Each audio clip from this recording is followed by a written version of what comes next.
Ready to go? Mm-hmm. Check, check. Check, check. Check, check. We have some noise in the background. Okay, we're good to go. 2, 3. Thank God it's Black Friday, a promoção do Cambly de 60% de desconto em qualquer plano anual, tanto no Cambly Adultos quanto no Cambly Kids ainda está funcionando. Vai até o dia 29 de novembro de 2019. E para você conseguir participar dessa super promoção, é só colocar Rádio 60 Off ou Rádio 60 Off Kids lá no nosso cupomzinho que tem lá em minutos grátis dentro do Cambly.com ou do aplicativo do Cambly. Lembrando que tem planos para todos os bolsos, né? E tem planos que são a partir de apenas R$ 68. Então vai lá, visita lá a página, aproveita que estamos aqui no meio do Thanksgiving, no meio da Black Friday, todo mundo tá super thankful por alguma coisa. Eu tô thankful pelo Cambly tá dando essa promoção maravilhosa aqui para vocês, ouvintes do Inglês no Cor Rádio. E é isso. Então vai lá, Cambly.com, o aplicativo do Cambly, Rádio 60 Off ou Rádio 60 Off Kids. Now, on with the show!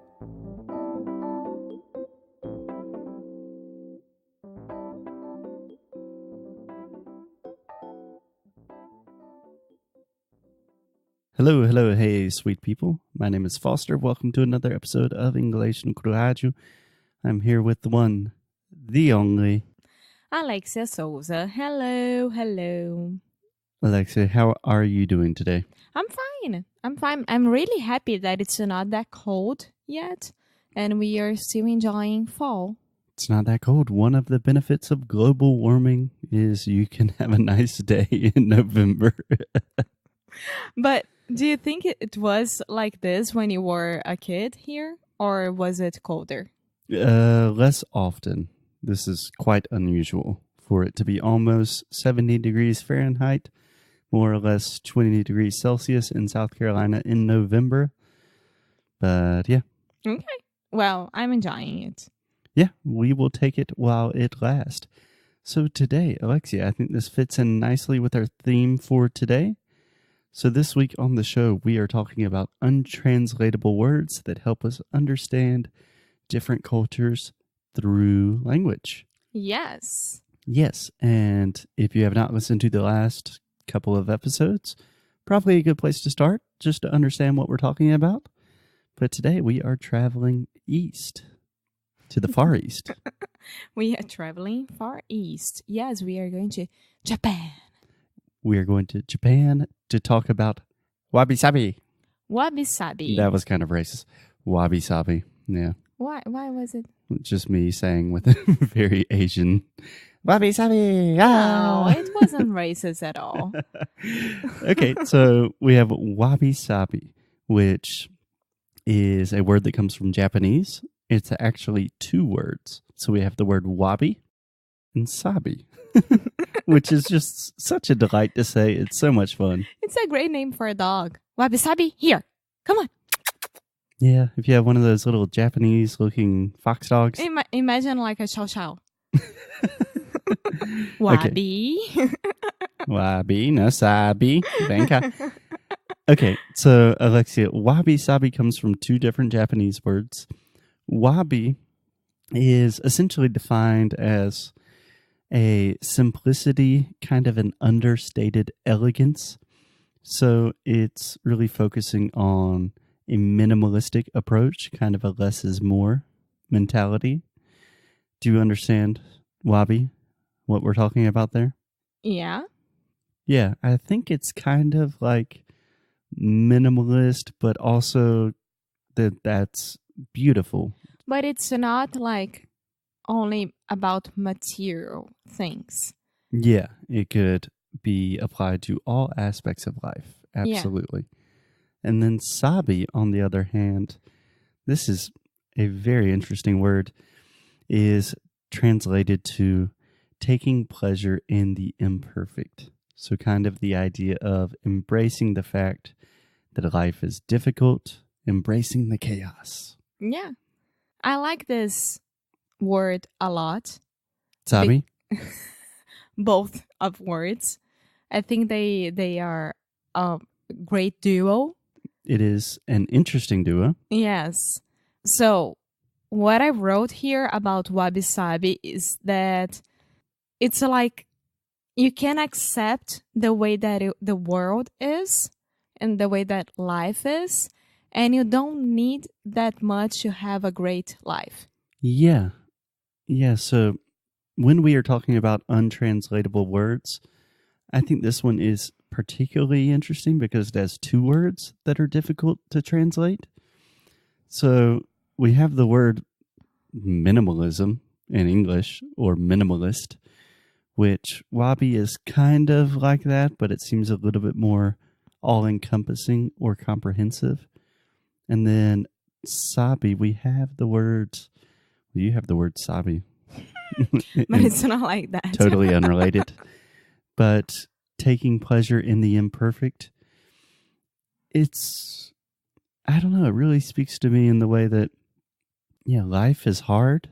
You're going to have a lot of hardships and things to overcome. And something to really help that is just simplicity and keep things simple. Yeah. That's how I try to live every day, like live every day. Yeah.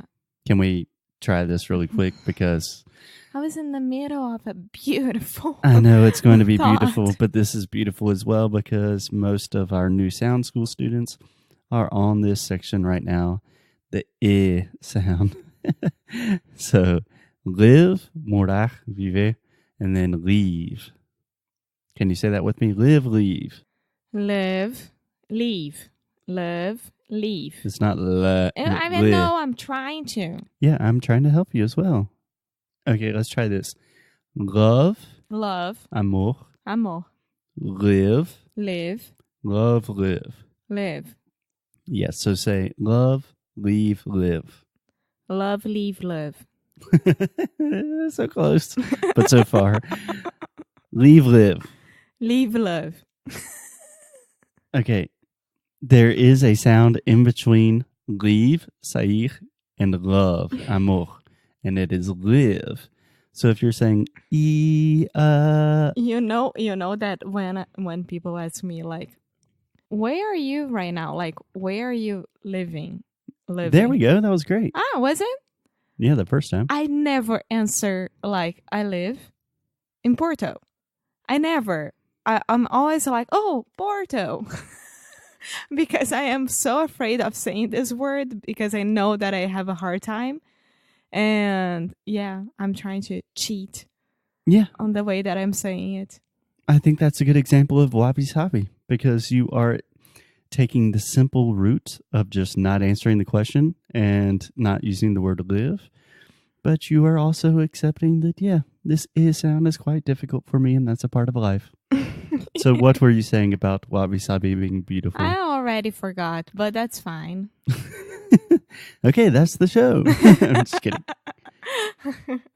Yeah, so I like Wabi-sabi way of thinking or way of living. Mm-hmm. Was it good? Yeah, sure. Okay. Because I think that's a way that we should think about life more and more every day because life is so tough and we are all like drowned with our work, with our lives, with our relationships, even if it's family or boyfriend, girlfriend, fiance, husband, wife, whatever, and with everything that we have to deal every single day, that if you make it simple and really only worry with things that really need to be only you focus to be, on the important things, the fundamentals. Yeah, that's perfect. Yeah, I think each word is a perfect complement for the other because sabi, like sabi, so just like life is complicated and it's crazy and you have to deal with that. We can translate that pretty easily in English, but that kind of leaves you without an answer. But with a Wabi, then you have, hey, keep things simple, and it will be a lot easier to deal with all the complications. Yeah. It's quite beautiful. It's beautiful. It's awesome. We should do that every single day. Seriously. Yeah. We were talking about it yesterday. Yeah, a little bit talking about perseverance. Yeah, I think that's more of the sabi part of wabi-sabi.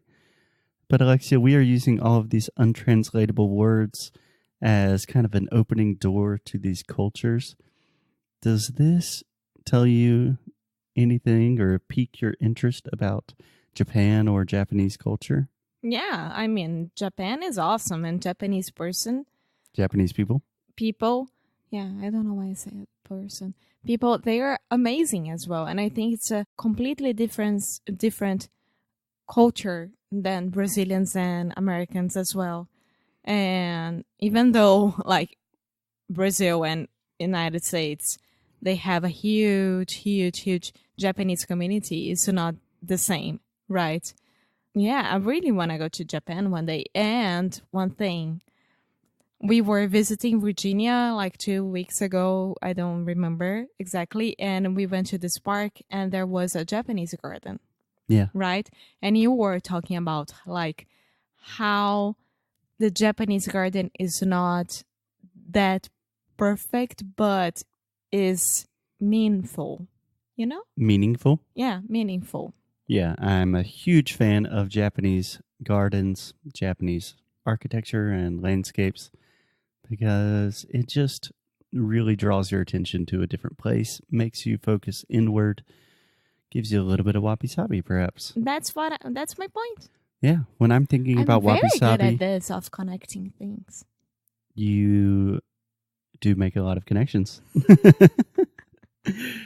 Two things when I think of wabi-sabi. First, sushi, probably because wabi-sabi sounds a lot like wasabi. Hot Philadelphia. Hot Philadelphia. Ooh, I miss having a good Japanese food. Okay, I don't know if wabi-sabi is exactly like a hot Philadelphia, but just the art of sushi, like super simple, just fish and rice. But it's also like this really laborious task making the perfect rice. I don't know. It seems like there's something there. But I also think about the concept of a salaryman. Do you know what that is? A what? A salaryman. Salary is paycheck. Yeah. So there's this kind of cultural phenomenon in Japan that there's a whole class of people that they call salarymen who are just like upper middle class Japanese guys who work in offices and they work all of the time. And in the late 90s, early 2000s, there was just this explosion of Japanese people either dying at work or killing themselves because they were working so much. So it sounds like they kind of had too much sabi and not enough wabi. Yes, but at the same time, think about it. Like, Japan is so tiny and so many people there. And it keeps growing and it keeps, like, trying to conquer the world in many ways. Does it? So they don't use wabi-sabi that much. They're not happy with whatever they already have. Okay. Speaking about Japan as a country. I am going to defend the Japanese and say that Alexia's historical context is about 70 years outdated. We are not talking about World War II. We are talking about 2019, almost 2020. But the point of these untranslatable words is just to get us thinking more about cultures and perhaps doing some reflection and study. So we have... What? I do think that they still want to conquer the world with their technology advances and etc. And I think that they do a pretty good job doing that. But either way, you don't have to go to fight war because of that. But where did you hear this from? Did your dad tell you this? No. Marco Antonio? No, he didn't. Are you sure you're not thinking about China trying to conquer the world with technology? No. Japan is a small island. They are still doing pretty well with technology. Yeah, but they're not trying to conquer the world. They're not even like relevant on the geopolitical stage. Oh my goodness. Well, maybe Alexia needs a little bit more wabi-sabi in her life. To all our Japanese listeners, we love you. Alexia we love you. We is going to read some history books. And And yeah, Gente, eu pago muito mico, meu Deus do céu. ela paga muito mico. Enquanto a Alexia está paying the monkey, we will talk to you guys tomorrow. Bye! Chegou aquele momento que todo mundo estava esperando. Eu sei que vocês ficam agora até o final do episódio só para escutar, para ver se a sua review vai entrar. E sim, hoje já temos uma pessoa escolhida. E essa pessoa é Ricardo CJS, que deixou uma review pra gente com palminha, 5 estrelas e até coração. Então vamos lá. Like says Foster, it's awesome! I'm from Brazil and I love your podcast. Great job, Foster and Alexia. Congratulations! Thanks a lot. Bom, Ricardo, agora eu posso corrigir. É like Foster says. Não, sorry. Like Foster say, it's awesome! Porque tava errado aqui, né? No negocinho da frase. Acho que você conseguiu entender. Então, Ricardo, muito obrigada do fundo do nosso coração por você ter deixado essa review pra gente. Desculpa se eu te corrigi, mas acho que eu também posso estar nesse papel, né? De corrigir às vezes. E é isso. A gente se vê no próximo episódio e, como o Foster fala sempre, keep up the good fight, lose well, and let's do this.